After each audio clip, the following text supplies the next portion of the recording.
far beyond the ring, touching many lives with his remarkable skills, determination, and sportsmanship. I pray that the soul of Clement Akpote and all sportsmen and women who played significant roles in raising the flag of Ghana rest in perfect peace. Thank you, Mr. Speaker, for the opportunity. Honorable members, comments, please. Yes, Honorable Yawama. Thank you very much, Mr. Speaker, for the opportunity to make some brief comments on the statement ably made by my good friend, Honorable Boyo. The Speaker, we sympathize with the bereaved family, the loss of this great Olympian that this country produced, and what he did for this country. Mr. Speaker, it is very sad that 72 years of Ghana's participation in the Olympic Games has only generated 5 medals. Mr. Clement Akpote only lived to see the addition of only 4 medals to what he got for Ghana in 1952. Mr. Speaker, this also requires that we have to relook how we train our Olympians and all our sports personalities to be able to win more medals in the coming Olympics. Mr. Speaker, it's very sad for Ghana to have gone to the 2024 Olympic Games in Paris, not to have won a single medal. The last time we won a medal was in Tokyo in 2020, where Techi also won a medal in boxing. Mr. Speaker, if we look at the cost of preparing our Olympic athletes, you will also agree with me that a lot more has to be done in the technical aspect of preparing these sports. It's good that we participate in the games, but it requires that we put in a lot more to be able to win more medals. Mr. Akpote is born. He's born as a hero. He did his best for the country. We won as a medal, and we are paying tribute to him. But those in charge of our sports, I know Mr. Neil Antebanapo speaking, has a lot to do in the area of sports to be able to achieve or attain more medals, either at the Olympics, the World Cup, or other junior competitions that will be participating in. May so rest in peace. Thank you. Yes, Honorable Neil Antebanapo.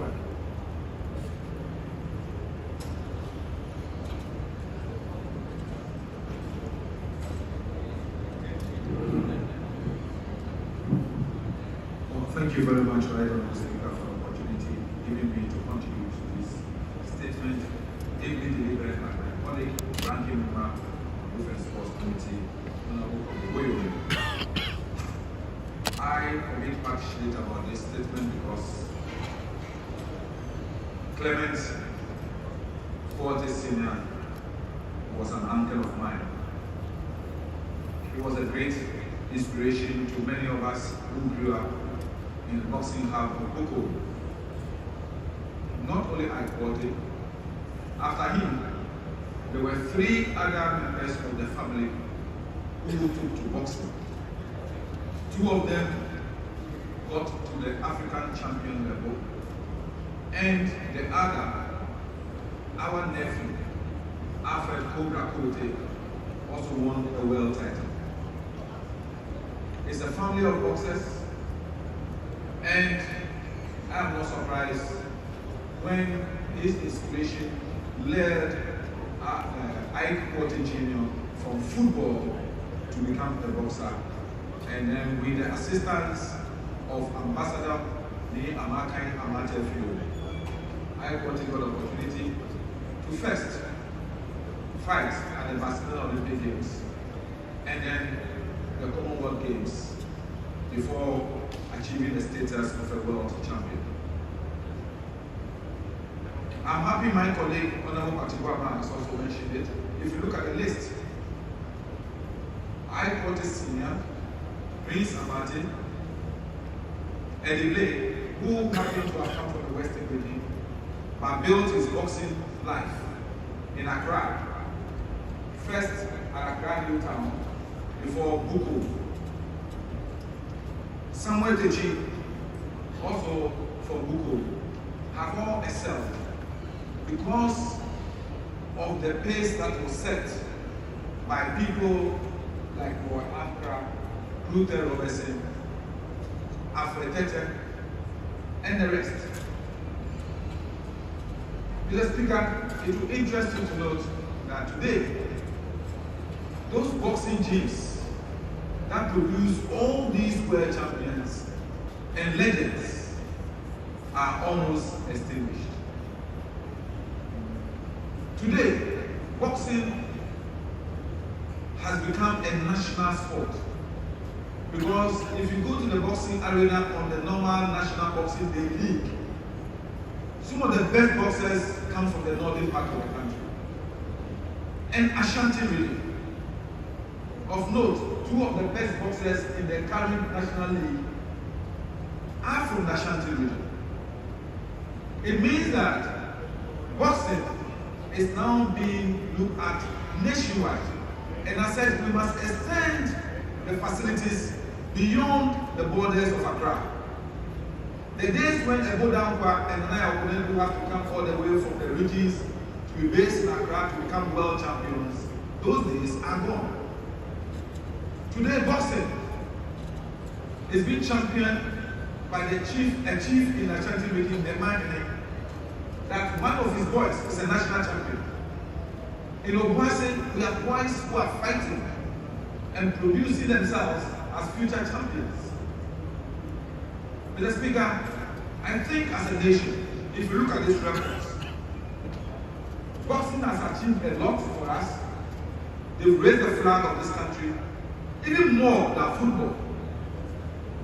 But we don't give it the attention it deserves.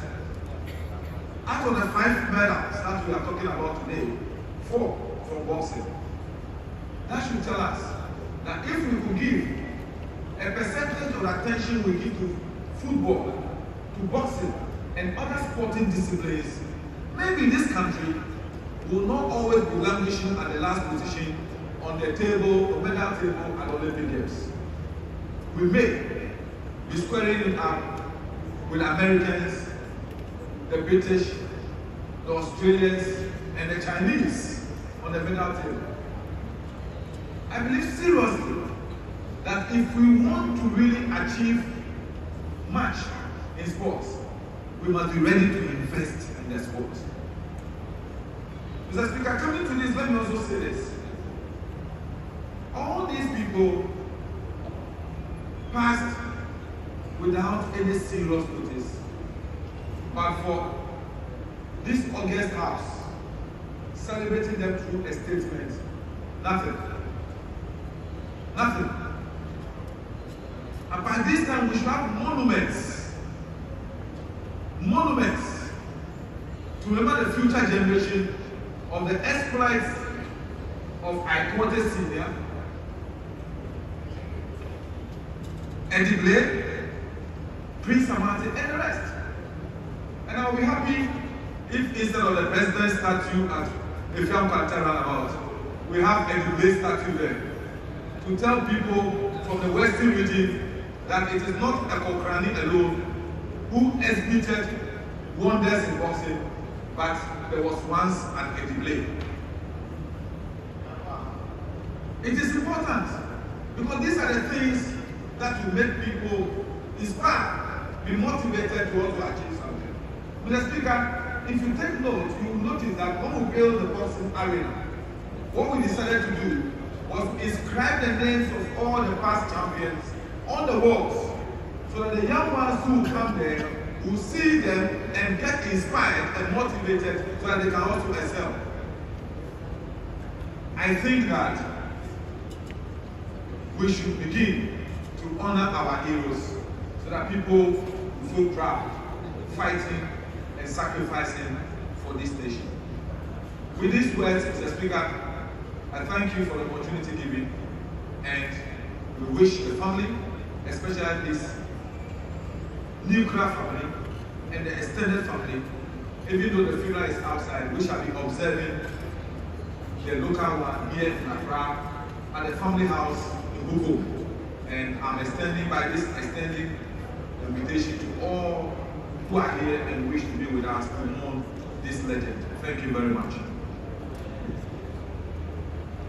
Honorable members, I thought we would move on, but I can see a senior member on his feet. The two of you, then after that, we'll move on to some other business. Yes. Thank you, Honorable Speaker, for the opportunity. Our heart goes out to the bereaved family, and as expressed, may the soul of this great man rest in peace. Honorable Speaker, a dimension to this statement that I want to stress is that probably we've not done a cost-benefit analysis as to how sports will add to our GDP. And it's important. If sports is just for entertainment, but it is not of serious economic value to this country, and we will not use our meager resources for sports. So, Honorable Speaker, I am of the humble view that people are talented sports, underfunding of sports. It's about time that we have a blueprint and do proper cost-benefit analysis. That apart from we exporting cocoa, and apart from gold and the rest of them, there is a financial return if we should sink good money in the area of sports. And that is what we also inform governments to realize, that there is another revenue stream, which is sports. And when you know it will benefit the nation in the long run, then investing in that place will make a lot of sense. So I am of the humble view that our sports people who want to make a fetish out of sports, and we go and we lose.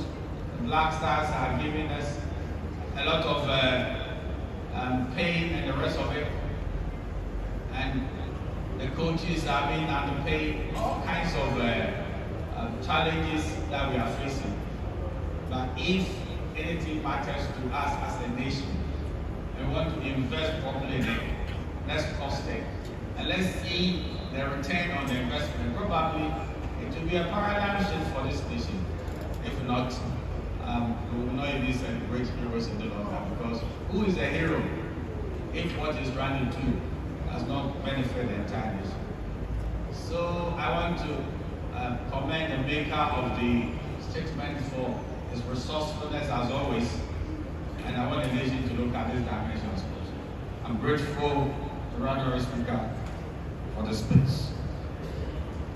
Yes, Honorable Member. Thank you very much, Mr. Speaker. I also want to add my voice to the earlier speakers in expressing my condolences to the family and the sports fraternity. Mr. Speaker, it has been established that Ghana first started taking part in the Olympic Games in 1952. The next Olympic Games, which was 1956, Ghana did not take part. That was soon after independence.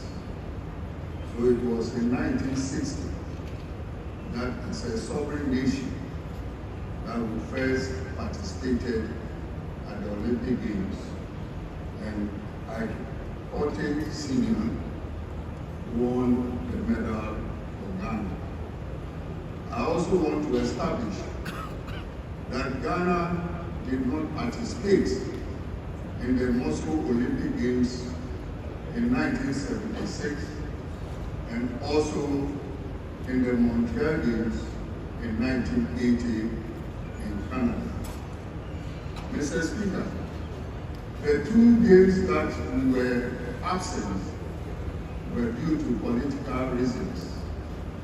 Political reasons in the sense that you have this East-West struggle for the domination of the African continent. So whilst we refuse to go for the West, got people to refuse to go for the games in Moscow, so was the Soviet Union able to convince its allies, including Ghana, not to participate in the Montreal Games. At that time, we had very good boxers. Asuma Nelson was one of such boxers, and obviously we had participated in the 2 games, would have added to the medal to Ghana.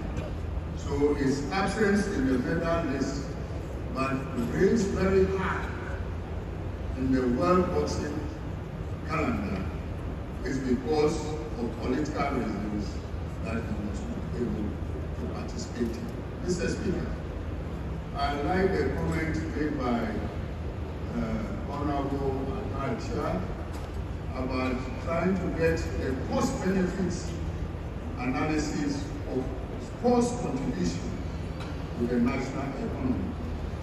But I need not go very far. We all recall D.K. Poison, the legendary D.K. Poison, who won the first world title for Ghana. At that time, Ghana had problems of logistics, and his purse, his money, was used in buying essential commodities to support the economy of Ghana. It took a very long time for him to get the reinvestment. So I believe that sports has a very important role to play in our national economy. But of course, even the little money that is given for sports development, we are not able to utilize them properly for the purposes that they have been allocated. I recall the just ended Olympic Games in Paris. Ghana never participated in boxing, which was very, very unfortunate. I also recall that Ghana hosted the last African Games, and we all know and are aware of some of the unfortunate developments in the management and development of sports. Sports is not just an ordinary subject area. It is a professional area that we have to look at it and let those who practice sports be given the opportunity to run sports. At the last African Games, we were just not ready.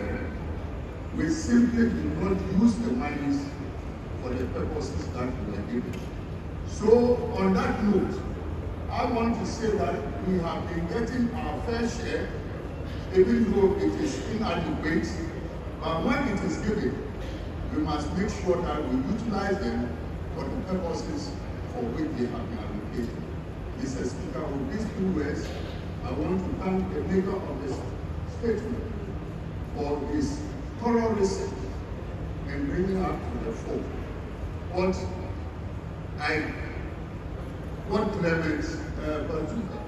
Clement Porty was able to do for Ghana, and for us to sustain boxing as one of the national sports in the country. I thank you very much, Mr. Speaker, for the opportunity. Honorable members, we have one more statement, but I want to plead with the person if we could take it tomorrow. It deals with the West African Examination Council. It's quite an important statement. Please kindly make it available to your colleagues so that tomorrow they could make some very incisive comments on that issue. So we'll move on to the next item. Item 8. I don't know whether people are there, presentation of papers. whether these papers are ready. We'll go to at the commencement of public business. Presentation of papers. The following papers to be presented. 7A by the Minister for Finance. Expenditure in advance of appropriation for January to March 2025.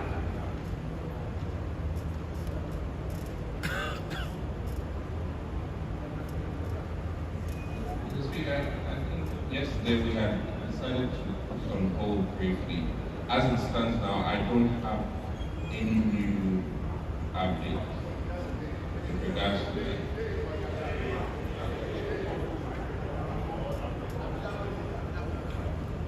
Unfortunately, you didn't tell me the authority you used to respond to this matter. Could you put it on record? Mr. Speaker, this is the MD for announcements will be available in that. I see. So since when did you become available leader? Mr. Speaker, by virtue of the circumstances we find ourselves.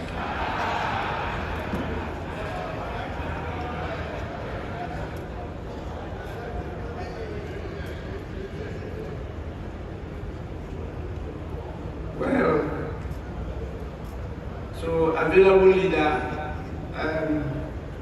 what about the other items?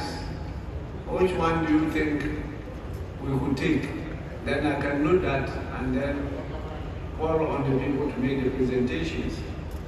On item 7, we still have B, C, and then on item 8, which is presentation and first reading of bills, which ones are we to take? Who are available to lay them? And then I can proceed on that. Available leader, as your reign ended. Thank you very much, Mr. Speaker. Mr. Speaker, the leader is on his way and he has not given any indication yet as where or which paper will be.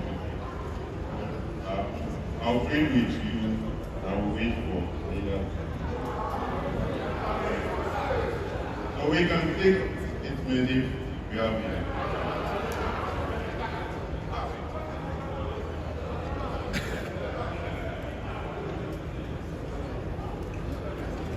Yes, Minority Chief.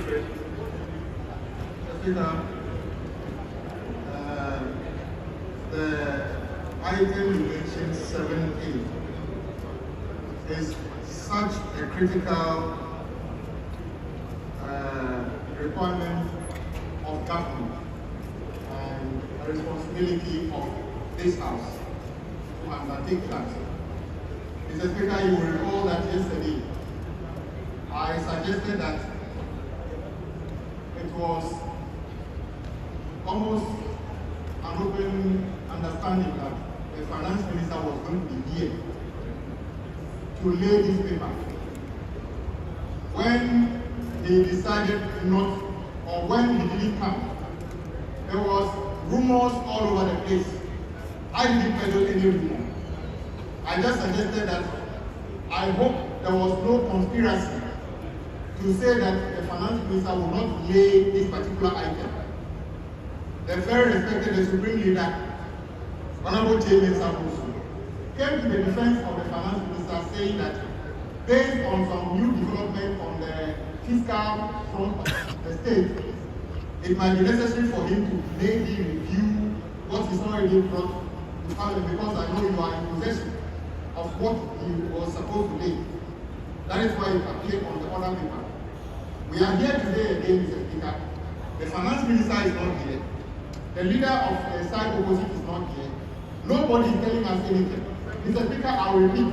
I hope if there is no conspiracy to make it impossible for this delay to be taken until Parliament, the end Parliament expires. The whole world would have known that it was a deliberate decision of somebody not to lay this to the paper. I hope the rumors circulating are false. I just hope it's false. Otherwise, there's no reason why a document in the possession of Mr. Speaker, the document is already here. Why there's nobody available in government to lay this is a mystery, Mr. Speaker. It is a mystery. Why did you communicate that document to Parliament if you are not ready to lay it? So, Mr. Speaker, me, I'll just leave it here.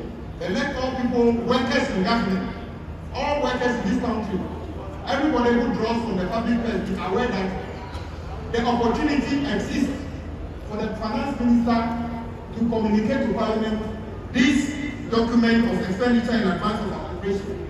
However, they have decided that for reasons known to them, they are not going to lay that paper. If we get to a point where we are not able to take this under the 8th Parliament, the blame should solely be at the doorstep of President Akufo-Addo, Dr. Bawumia, and the finance minister. And they should be aware that there are consequences in the Constitution if you fail to discharge your duties, responsibilities placed on you as a public official, and you fail to do it, there are consequences. They should be ready to face those consequences. Mr. Speaker, I leave it here. Yes, Honorable Matthew Opoku Prempeh. Oh, Machiasa. Your great son. You are my son. Ask whether you are great. That's a different There we go again. There we go again. And after looking at his side, his leader, deputy leader, are not available with him. He expects a statement to us to say that there's a conspiracy on our side. If there's a conspiracy of leadership. If there's a conspiracy, where is Ato? Where is the Banaba? Where is Abenyo? Where is Matishede? I think there's a conspiracy of leadership. And we should hold Abeya responsible for that conspiracy. Because all the leaders here is the senior most. If the minority to win. So what are you doing? Because it is not the first time in this house that even a minister brings a document and decides that I'm going to withdraw the document. It's not the first. So the fact that the speaker has got the expenditure vote on account doesn't mean the Minister of Finance, in the light of what the Supreme Leader was saying, certain things might have happened on the physical space in this country, such that the Finance Minister may be looking at the figures very low to come and withdraw and bring an appropriate document. The best we can do at this juncture is to suspend something so that we will look for our leaders to come and direct us what to do. So Speaker, I'll beg, let us suspend something so that we will chase Ato and Abenyo and find out what they are doing. Maybe they are really of beloved welfare issues. Yesterday we were on and on about the welfare issue. Maybe the leadership is on the welfare issue. So Speaker, we can't do anything on this side. We can't move because the leader of government is not here. So let us suspend. Give us 3 hours. We will come back and continue.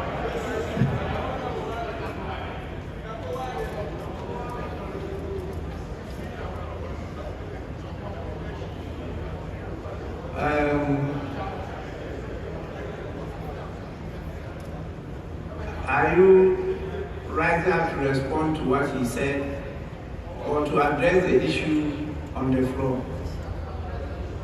To address the issue on the floor.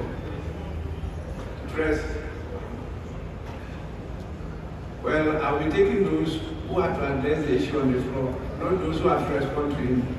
Yes. Well, his is a comment. And so let's focus on the main issue. And as you handle the main issue, you may make a statement also in response to what he said. But that should not be the main focus. So among you, you are the senior. So I will give you the opportunity. Then after that, we'll take 2 more, and then we can move on. Yes, please. Thank you, Mr. Speaker. Mr. Speaker, we we are worried here because of what we call Rumo, our leader, our chief we call Rumo. And the practical implication of that Rumo, on the fact that in the absence of the leadership and in the presence of one leader, that single leader doesn't have the authority to communicate anything here. We have a leader here who has the authority of the leaders to communicate an issue. Mr. Speaker, it does not matter whether the leaders here are in their numbers or not. The essential thing is that somebody has to communicate the position of this House. He has been able to do it, they cannot do it. They are leading government business. Mr. Speaker, they are leading government business. They are unable to tell us that the issues placed here cannot be discussed. And it is a serious matter. It is unthinkable that you can go out there, take government business, bring it to the floor, and nobody apart from the leader can communicate. It's a very serious concern. Mr. Speaker, I believe very strongly that there's something wrong with that side of leadership. And there's something wrong with the people at the opposite side of us. And we'll urge them to tell us the truth, rather than go around the issue and not pinpoint the exact problem they are facing. Because if a leader amongst you cannot tell us exactly what you want us to do on the issues here, then there's a big problem. Just because I will urge you to tell them to speak on the issue, rather than access to suspend sitting. We are here in our numbers. We want to work. Why suspend sitting? Thank you, Mr. Speaker. Honorable Member, second Deputy Speaker to take the chair. But let me take two more interventions. Yes, Honorable Bejra.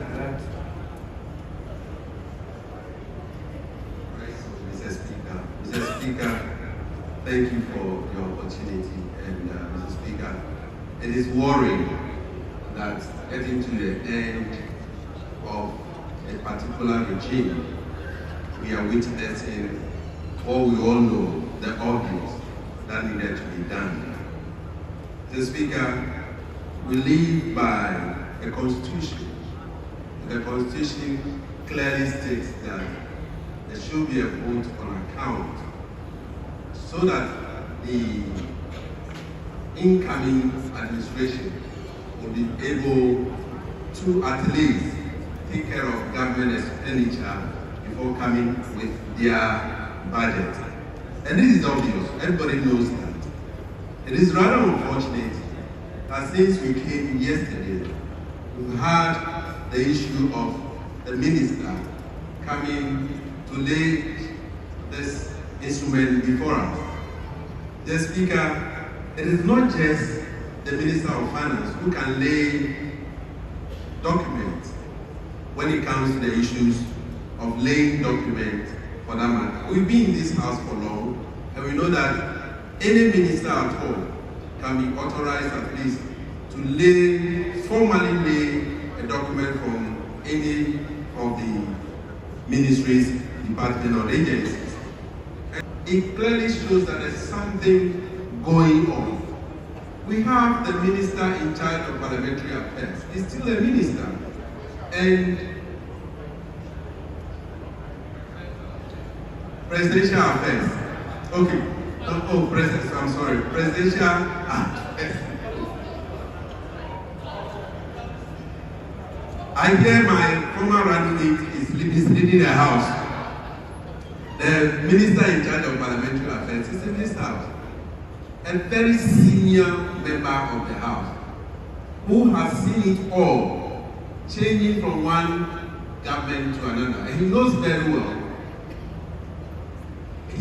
well that after this session and after this meeting, when we adjourn, we cannot take this budget or vote on account. And so, colleagues, I want to beg our brothers and sisters on the other side of the house. 2016, when it happened to us that we were halved, we came and we supported them to do to bring the vote on account.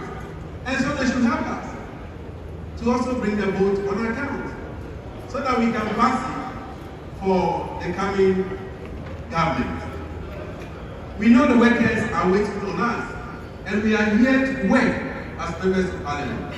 I don't even think, Mr. Speaker, that we should suspend the House because the minister is not around. Since we have the senior most person who is also a minister of state in the House, he can just name it and then refer to the appropriate committee for us to work on. Mr. Speaker, with this word, I don't want to believe that our police are deliberately deciding that this House should not pass the vote on account. I don't want to believe that. I believe that they will help us to work and then get government business done properly. Thank you, Mr. Speaker.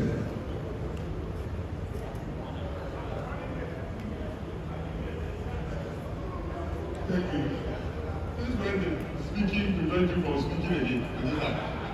So this way. Mr. Speaker, I'm wondering where my good friend and a very, very good friend of mine, the guy is coming from. Mr. Speaker, I was on my way to Parliament when I saw him sitting on my seat. And he said, when I can, you beat me. Somebody who threatened to beat me if I come and come back my son, is that telling you?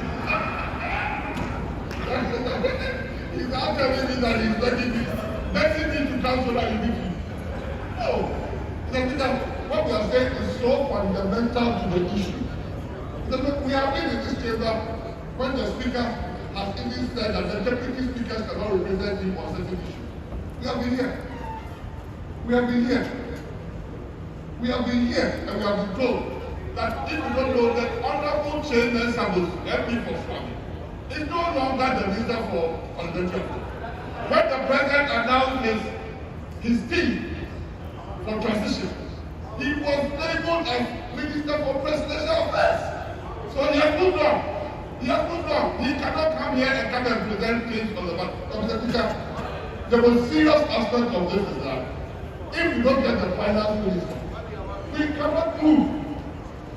Even bills, we have been told that if the minister doesn't come, bills cannot be presented. How will you be told that by my honorable colleague? What is different? Let us suspend system. Go and look for the finance minister. Let him come and lay the paper, and then we do the vote. They don't want the vote of account to the Speaker. They are interested not in the vote of account to the Speaker.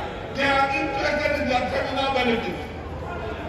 It is bad. People are no million. You don't want to come to work.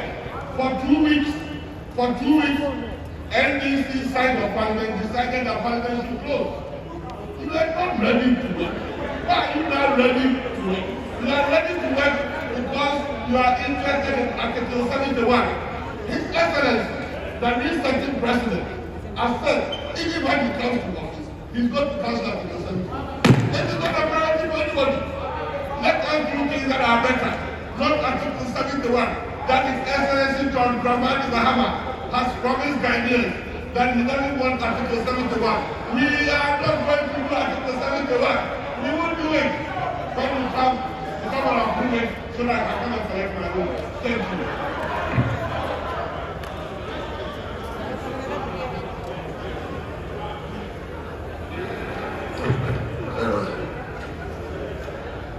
Honourable members,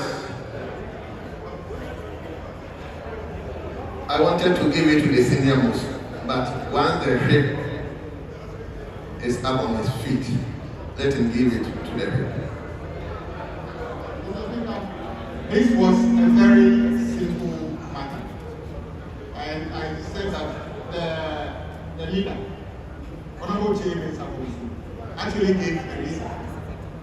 Then this thing is getting into another level. I am so surprised. Today, the former running mate, maybe he's okay now. He's basically stabbing even the people on his side. The constitution of this country, at the moment, does not prevent Article 71 office holders from getting whatever is entitled to them. When President Mahama said when he becomes president, is President Mahama president today? So what is your business talking about the fact that you will not pay. You will not pay what? Mr. Speaker. It's a simple thing. Why is it telling us to do it? Mr. Speaker, I just saw our colleague, the minister responsible for environment. The bill we have gone through is not with integrity. In fact, you were in the chair when we passed it. For some reason, when we started this debate, I just saw our colleague leave the chamber again. If you brought the bill, you don't want to do it, all of a sudden, they have decided that you are still government. Mr. Speaker, this is still the government. And you are still responsible for carrying out your responsibilities until the 7th of January. Why are you deciding that you will not work? Why are you deciding not to work, Mr. Speaker? Mr. Speaker, if you do not lay the bill, at conclave, it was decided that we will take the third reading of the Environmental Protection Bill and do the Ghana Boundary Commission Bill. And the Honorable Chairman of the police are ready to take this. So if the running mate have decided to check out of Parliament, he doesn't even want Parliament to work because he's going to enjoy the running mate dictatorship. He can definitely leave us in the chamber to do parliamentary work. If you come to Parliament, you must work. So the recommendation that we should close, Mr. Speaker, really, that people have come to work, we have work to do. The only recommendation he's giving us. So if your party has won, would you have been saying that we shouldn't work? Or because you lost, you don't want to do any work again? But maybe next time you contest again, isn't it? So help Parliament to work. So Mr. Speaker, I take exception to the comment you make that this side is doing this because of our personal benefit. Mr. Speaker, that is inappropriate. And I encourage him either to substantiate what he says or withdraw. He must withdraw or substantiate the allegation he's making that members of this house are only ready to work in this chamber because of Article 71. He must actually prove it or withdraw that statement because it is actually demeaning and it's falsehood. It's very falsehood. And somebody who actually aspires to occupy the high office of state should not be peddling falsehood. So he must either withdraw or substantiate what he has said. Mr. Speaker, that's what I'm saying.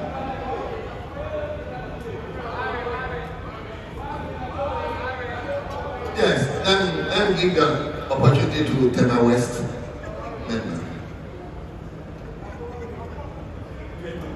Mr. Speaker, I think that my respected minority group is on a fishing expedition here.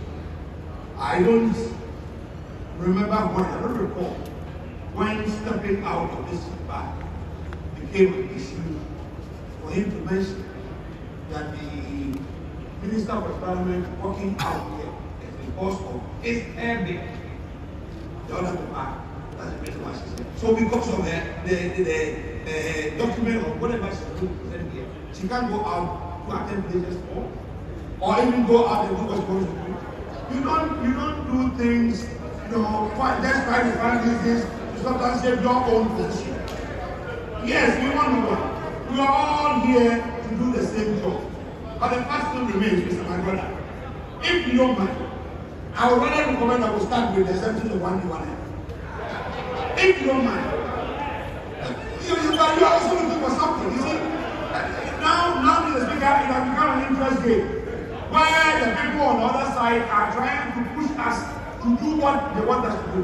In fact, if you listen to our chief with the minority with, he even went better to say that the people of Ghana should know that from March, workers of Ghana should know from next year, if the January they don't get salary, then the people of this side. We have appropriated our bill and they are going to get salary to relieve office in December. You are coming from January. And we are coming back even in January before we go home. So you cannot push us as the opposition, as we speak now, to do your wish. Allow us to bring up the government business for us all to debate and agree to disagree. But you don't tell us what to do. If you wish to ask us what we want to do first, we don't want to present any bills right now. We want to put 1D1 exemptions on the floor, so that we debate it and agree to disagree. That is where we want to commence from. I don't know what they think.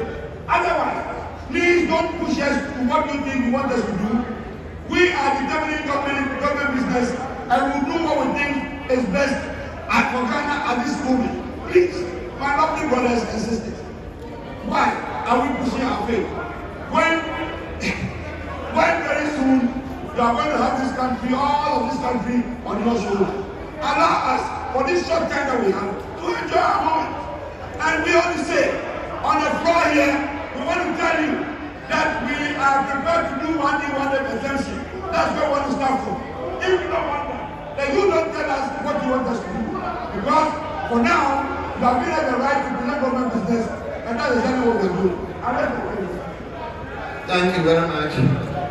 Let me give the opportunity to Honorable Rego. Thank you very much, Mr. Speaker, for the opportunity. Mr. Speaker, it is surprising this afternoon that our colleagues on the majority side is arguing as if they're in opposition. They are still in government. Their tenure has not ended. They have not handed over yet. They still have a duty to perform under the Constitution of Ghana. We have gone through several transitions. No president has ever avoided a critical duty like this in our nation. Presidents have lost elections, but they perform their duties.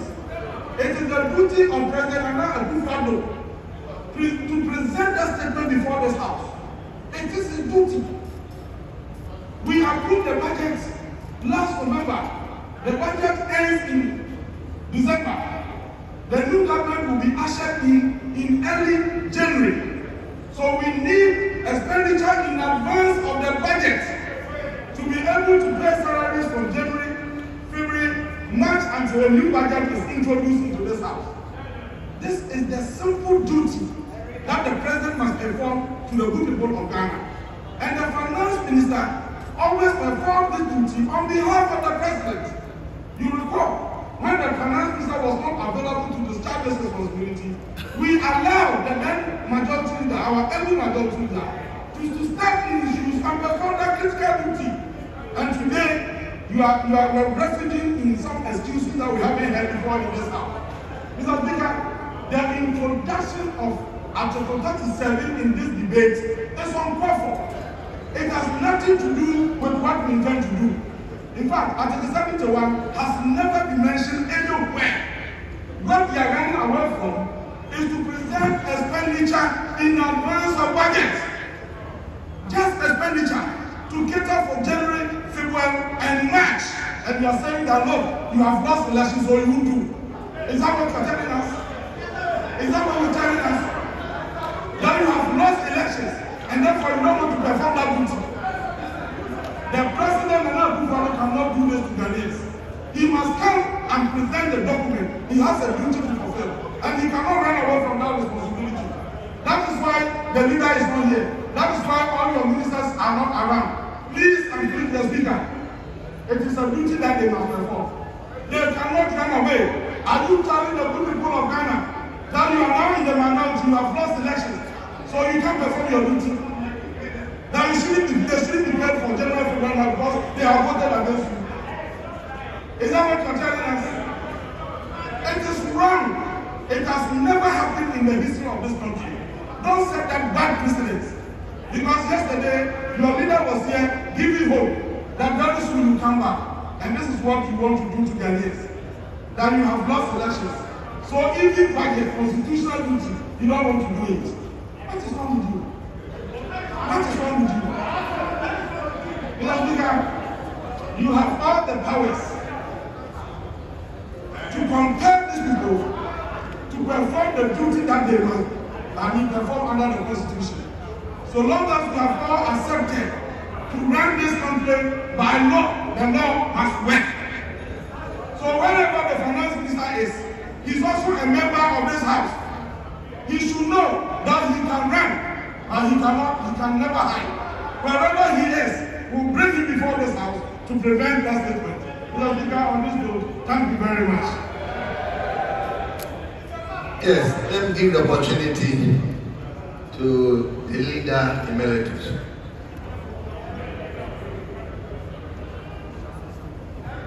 Mr. Speaker, I think that it must be established. It must be established that the majority party as of now, the caucus, has never decided not to lay documents in this house. Speaker, the chief whip for the minority made that explicit statement that has been decided by the majority that documents should not be laid in this house. That is a patented untruth. Speaker, and he said we have decided not to lay. Again, an untruth. Mr. Speaker, he then goes out there to say that we have elected citizens, decided citizens not to work. And yesterday I was telling him that this uncanny ability to establish rumors in this house and proceed on account of rumor is improper. And I saw him gesturing to me that I should go calm on that. And today he proceeds with the same path. It's not right. It's not right. Because you know, somebody made an allegation and was said that the person should withdraw. But there's no truth in that. In the meantime, we are the most culpable in these instances. It's not right. It's not right. But having said so, Mr. Speaker, the finance minister is supposed to bring the documents and present in this house. Mr. Speaker, the document, as was said, was even brought here before the conduct regulations. It was brought here before the conduct regulations. At the time, the leader was pleading that we should have business transacted on it. Then the House, with you participating, elected not to participate. So why do you turn around? No, I'm saying then at the time, because of this cabal over who to occupy majority and who to occupy minority, you were not able to transact business. But the document had come there. So let it not be stated for the record that the ruling administration is failing its duty. Again, a palpable untruth. You don't do that. Mr. Speaker, yesterday I said that perhaps I'm aware that the document is here. I didn't want to bear the responsibility of presenting it because of issues that had arisen before the transition team, the meetings that were holding. And I said that I thought the minister required to come to this place and do the presentation himself, given issues that they emerged. Perhaps they want to amend portions of it. That's what I said. This morning, I've had one meeting in which he was supposed to participate. He couldn't be there for some obvious reasons that he was working, was dealing with some aspects of the document. I don't know whether he's going to amend portions of it before presenting it to the House. If these facts are not known to you, and you establish and cook your own rumor in the House and proceed from there to say that the government has decided not to do that, Mr. Speaker, that cannot be appropriate in this House. Mr. Speaker, it is not only workers if the House is only going to approve of the voting account.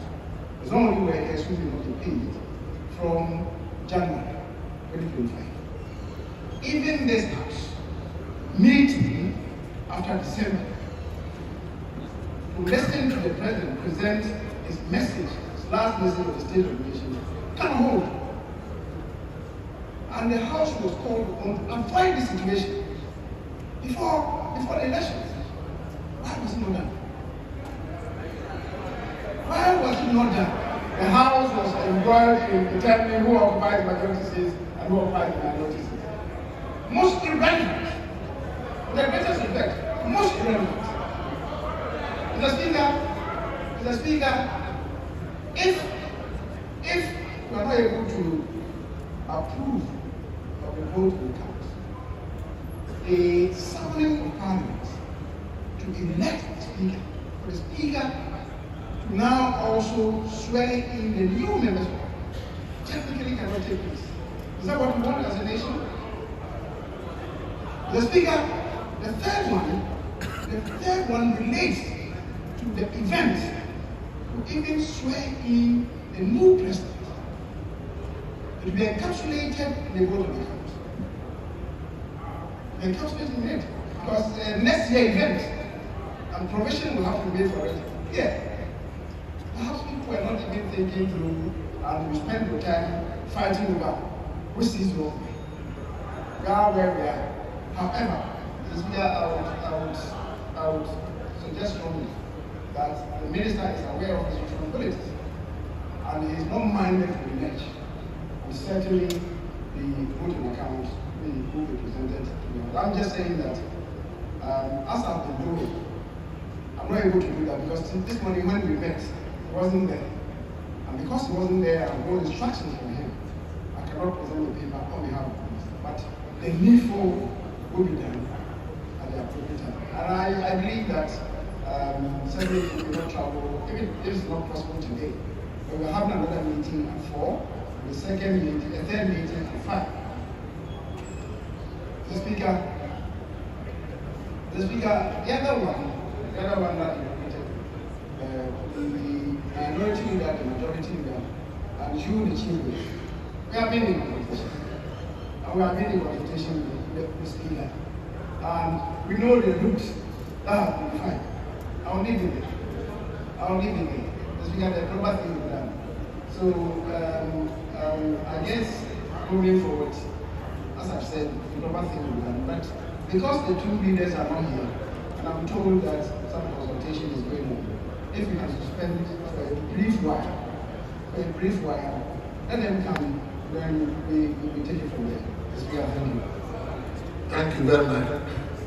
Let me take one more, one from this side, then probably we will suspend. Let me give it to Honorable Betty. Yes, Honorable Betty, then I'll take one here, then we suspend. Thank you very much, Mr. Speaker. So, Speaker, I want to thank the former leader, Honorable Osai Mr. for the education and the briefing. In fact, this side of the House, we are very well aware of the consequences of not approving this expenditure in advance of appropriation. Mr. Speaker, if all that is said, and that is a fact, that not approving this, even the inauguration cannot take place because government expenditure cannot take place from January 1. And the duty is on the president, the current president, in Article 180 of the Constitution to bring this estimate that will cover the first quarter of next year for the House to approve. When exactly is the Minister of Finance coming to lay the document? Because if the document is not laid, the House cannot act on it. And if that document is not laid and the House has nothing to work on,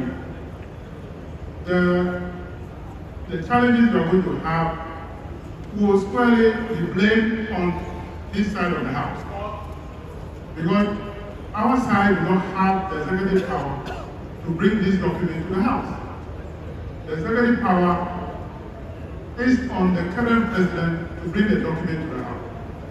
So the people of Ghana who are watching us live knows very well that if they fail to do that, where government expenditure cannot take place from January, they will be blamed. So I want to ask the leader, the former leader, based on the assurance that he has given us, that he should honor that assurance and bring a document for the House so that we can work on it. Because we have afternoon Friday to be able to work on it. That is what I can ask for. Because what I wanted to say earlier, I dropped them because of the assurances I've given us. So I want to thank you to bring that document to work on. Thank you. Okay, let me give the leadership. So, Honorable Take it. Like our former leader has explained to the House, President is aware of this. So I'll plead with colleagues for us to give the Minister of Finance up to tomorrow. And we know, as the leader has already stated, they are working on the final amendment. And by tomorrow, I think Finance Minister will bring the document. The document is already here. Just a question of it that here is going to amend. So I'll be with you that we suspend the House for an hour. Thank you. Yes, David. And the former majority leader, the assurance again. But let me also say that I was waiting for him to have stated a very clear position he made in the last parliament. In this same period where he was very clear that when we are in a period of transition, as we are, the things we do in this house must relate to transition, and there must be transitional issues, and that we cannot commit the incoming government with any other financial obligation. And that's what he said, and I supported him then, and I support him now. I also want to state for the record that anytime we talk about the issue of who was majority, and what turned out, we must not forget that the reason it went out of proportion was because the leader of the house, the majority leader, who was supposed to guide this house and protect the independence of parliament, recognizing the separation of powers and protect this house, was the one that basically took the matter to the world and went to the Supreme Court and turned this whole thing upside down. And that is the record, and we must not forget. But more importantly, Honourable Speaker, as we discuss this, today's other paper has nothing to do with Article 71. So it was needless to have been brought up. More importantly, we must note that we don't have too much time. We have already agreed in the business committee the things that we are going to focus on this week. There are bills that have run the course that we must complete. The Public Account Committee has done some work. We must make sure we finish. And then we must deal with this important issue on expenditure in advance of the budget. These are the issues that we have agreed on, and we must focus on them. All the other issues, I support what former majority leader, Honorable Chairman Sebosu has said. We are not in this transitional period going to approve new rules or meet the government on tax waivers. Anything related to committing this government must wait for a few weeks for the incoming president. So, Madam Speaker, we take the assurance and we await a very critical matter, the Minister of Finance to come in for us to deal with a very important matter and deal with the other issue. Today is Tuesday, tomorrow is Wednesday, we are rising on Friday. You are going to be responsible if you don't achieve the things you set our eyes on. And we must do them. Don't drag us back. We know exactly why we are here. We are in a transitional period. We have been reduced to proper integrity, we understand. And we are working with you to make sure we transition in a very beautiful, peaceful manner. Let's do so. Thank you. Honourable members, the leadership has spoken, but I'm still inclined to call two other members. That's my directive. So let him give to Honourable Member for Doma East.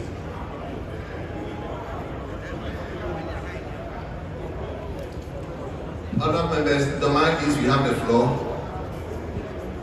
Hey, Mr. Speaker, I thank you for the opportunity. Mr. Speaker, I am really surprised and amazed with the passion that our colleagues on the other side are pushing for work to be done here. I am surprised. Do you know this? Do you know this a month ago when we turned this place into a dancing competition? When this fall, they were dancing here. They were marching here. They were singing, revel, all things. And they knew that we were supposed to have work. I am surprised. This is exciting. I am surprised that when we were supposed to have work, they were fighting for majority. They were excited. And they are telling us that today, somebody is refusing to work. Between the two of us who is refusing to work, revel, or we are marching. We are marching. Mr. Speaker, it is important to say that if they think we are not ready to work, then that is a lie. We are ready to work. Honorable Member, let me assure you that the Speaker himself is coming to take this seat. We are ready to work. We are ready to work. We are ready to lay the senior high school bill. We are ready to push up and make sure that we approve the judges. We are ready to work when E1F is approved. We are ready to work to ensure that the budget and appropriation is also approved. So if they think we are not ready to work, then that is a lie. But next time, we should be listening to all of us. Now when we are in a situation where we are supposed to work, we will not use the time to dance or to march. We will not use the time to be singing revel. But we will use the time to work and make sure that Ghanaians will appreciate that. Ghanaians should know today that when we were ready to work, you were singing revolution, you were dancing and marching here. Ghanaians should know that when we were ready to make sure that they get their salary, you said no, you want leadership, you prefer leadership. But today, you are happily, passionately thinking Ghanaians will appreciate you. We thank God that you are ready to work.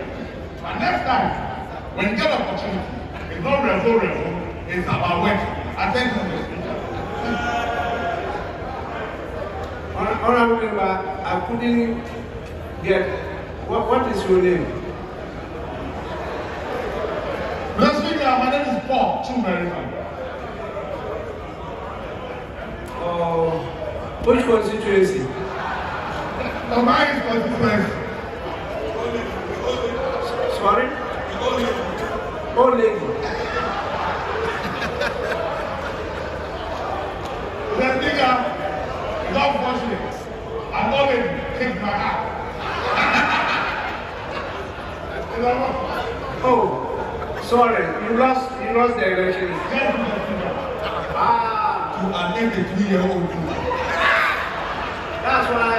That's why you want to be held for the last time. I understand. I understand. Yes, honorable members, I thought that you have exhausted this matter. Okay, leader, where's your colleague? That was one of the issues that were raised in your absence. And we were even asked to do for the leaders and bring you people in. We are happy that you are in. Please.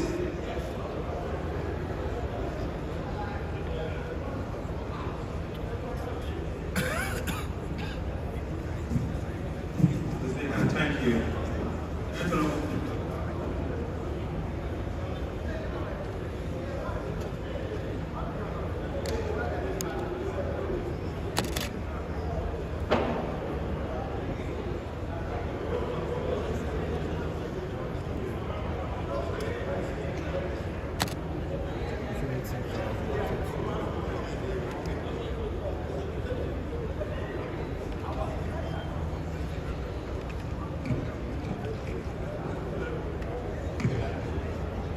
Thank you, Mr. Speaker. Mr. Speaker, my attention was drawn to the fact that the Honorable Majority Leader had indicated that he is consulting with me and that we should suspend before we come back to the chamber from the work. So, Mr. Speaker, I have not seen him today, and I've been here since morning, but I have not seen him personally, even with my hand and I. I don't know where he is. So, Mr. Speaker, it cannot be that he's consulting with me. I'm here now, I have not seen him. I was here in the morning during the pre-sitting meeting, take charge of going for a transition meeting and we'll be back. I'm back now after the transition meeting. I was there with the minister responsible for finance. And yeah, Mike, no city. Mr. Speaker, really, there is no business to do. And the honorable member for DRAMANI is the one that is a 2-year-old has indicated that obviously there is no business. So, Mr. Speaker, in view of that, I think we can adjourn. Thank you.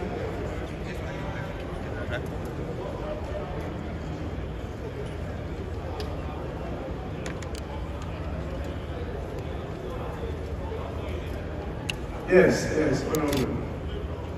Dear Mr. Speaker, before you came back to take over for the second deputy speaker, we were wrapping up on the issue of the expenditure in advance of appropriation. And we took a cue from the statement made by the former majority leader, listing the implication for us not to have this approval done before we rise. And I want to add that following from what he said, I think you, Mr. Speaker, can give directive, if you are so minded, to the finance minister to appear before us, maybe tomorrow or any convenient day, to present the paper. Mr. Speaker, if you look on the other paper, you realize that your committee on budget even scheduled to meet today to consider the paper if it were moved, if it was presented to the floor. And so it is a process that must happen early enough because the finance ministry, the budget office, will need time to upload all this onto the database to allow them prepare it for next year. And so it is very, very important that we do this in due time. And so just for them giving assurance is not enough. I want to hope and pray that you give directives and give time for the finance minister to come. Because the reasons they gave, unfortunately, are not convincing enough.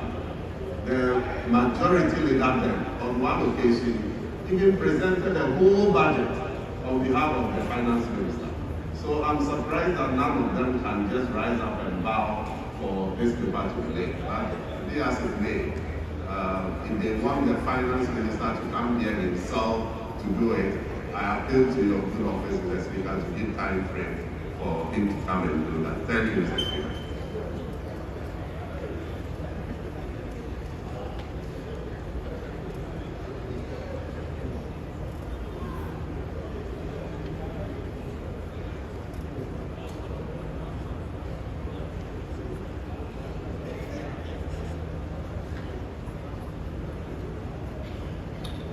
Yes, Honorable Patrick.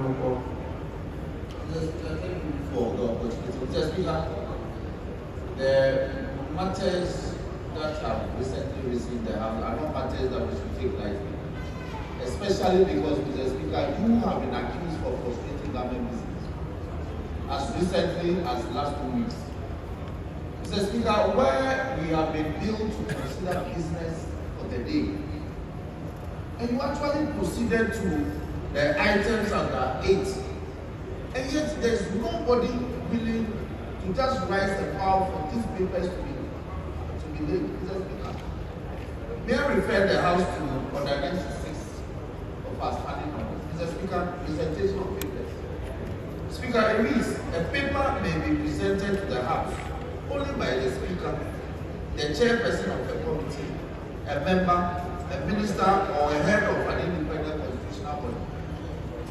So why is the group in government most unwilling for us to do any business today? Mr. Speaker, because we don't want our side to be accused of frustrating government business. This is what they go to the media and say. And I take strong exception to the fact that even though we have businesses listed on the other paper for today, the front bench of the leadership of the group in government are most unwilling for us to do anything. And they actually urging on you for the House to be suspended for some number of hours. Mr. Speaker, the people are looking at us. We have a few days to to rise. And I believe that suspending or adjourning the House will not be the best option. I believe that we should be able to do some business today so that the little time we have can be profitably used. Mr. Speaker, with this voice, I thank you for the opportunity.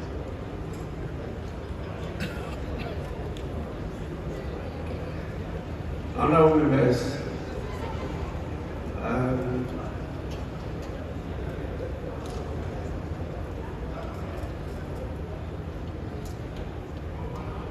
time is not on our side,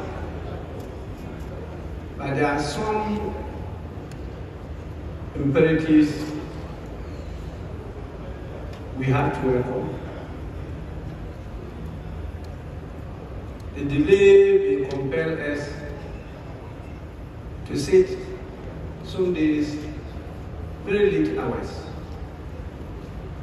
My worry is whether we have that much time to truly scrutinize the work that is before us.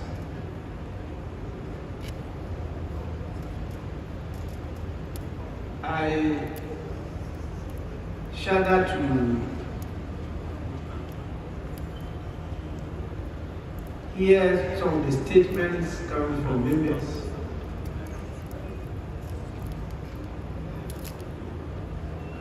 Elections will always come and go.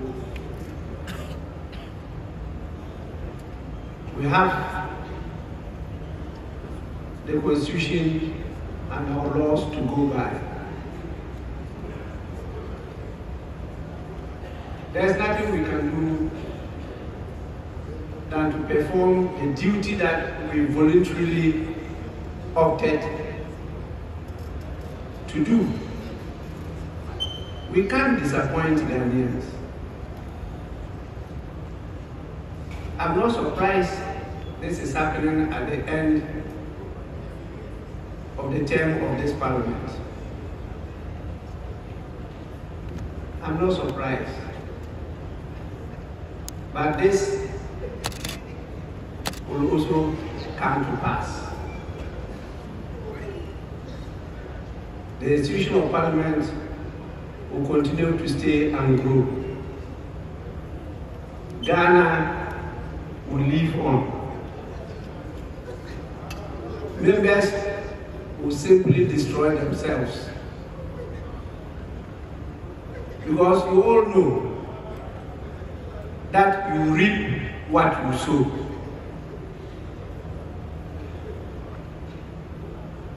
That's a natural law.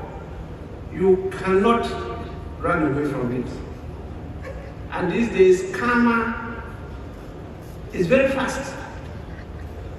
So please, when you get up on the floor and just say anything, don't forget, whatever you do it for yourself.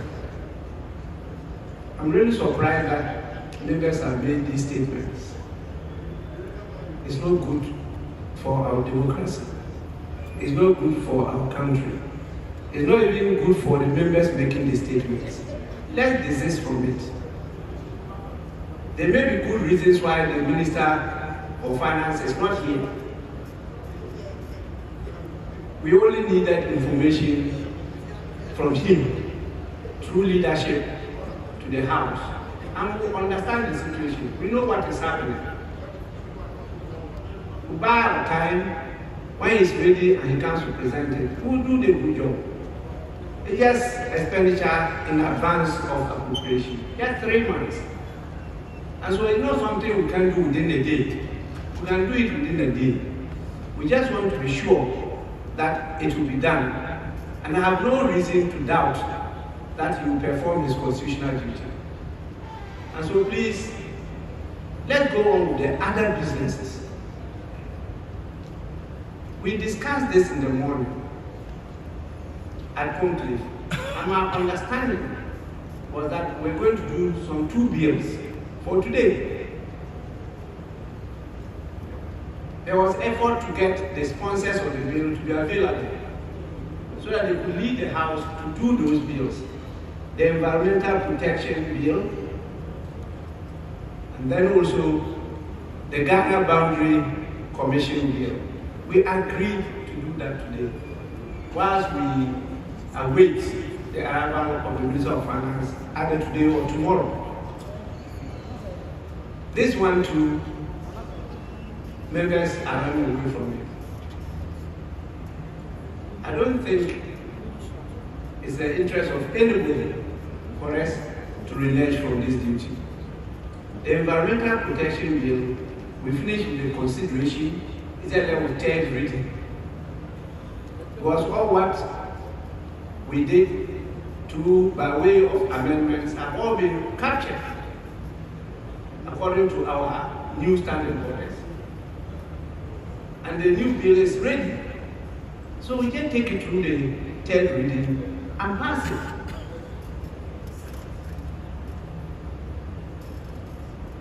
You all know the situation in the South region. And so the Ghana Boundary Commission Bill is very critical. That one too, we're going through the consideration stage. There were just a few amendments. We agreed to take that one for today. Now, I'm hearing something different. We just have a few days. Today is Tuesday, we have Wednesday, Thursday, and Friday. The other days, we're preparing the house for the transition in January. So please, members, calm down.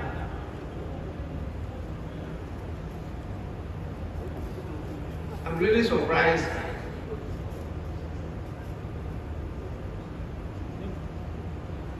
the leadership on my right.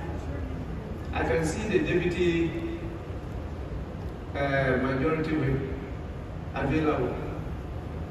I think I will have to direct you to get in touch with your colleagues to be available tomorrow so that we can do some business. Please convey that message to them that we need them on the floor. If we can't get all of them, if we can't get the leader himself, at least the deputy should be here, the chief whip should be here, so that we can do some business. Because your colleagues here cannot usurp your authority unless so directed. Even though some of you are giving a new title to my good friend, the former majority leader, so many titles are now coming, I don't know which one to always use. But he is definitely not the great leader.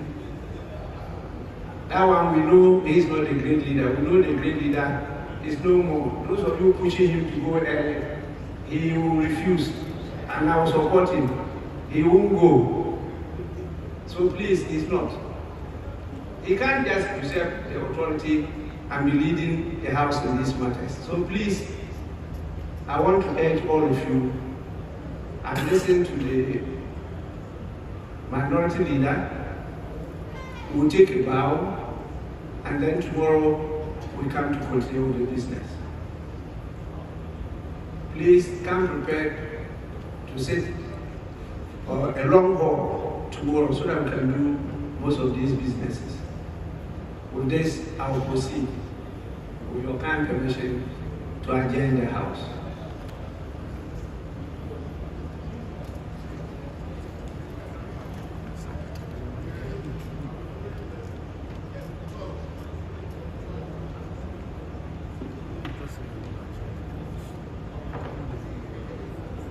Honorable members, the House is accordingly adjourned to tomorrow at 10 in the forenoon. The House is adjourned.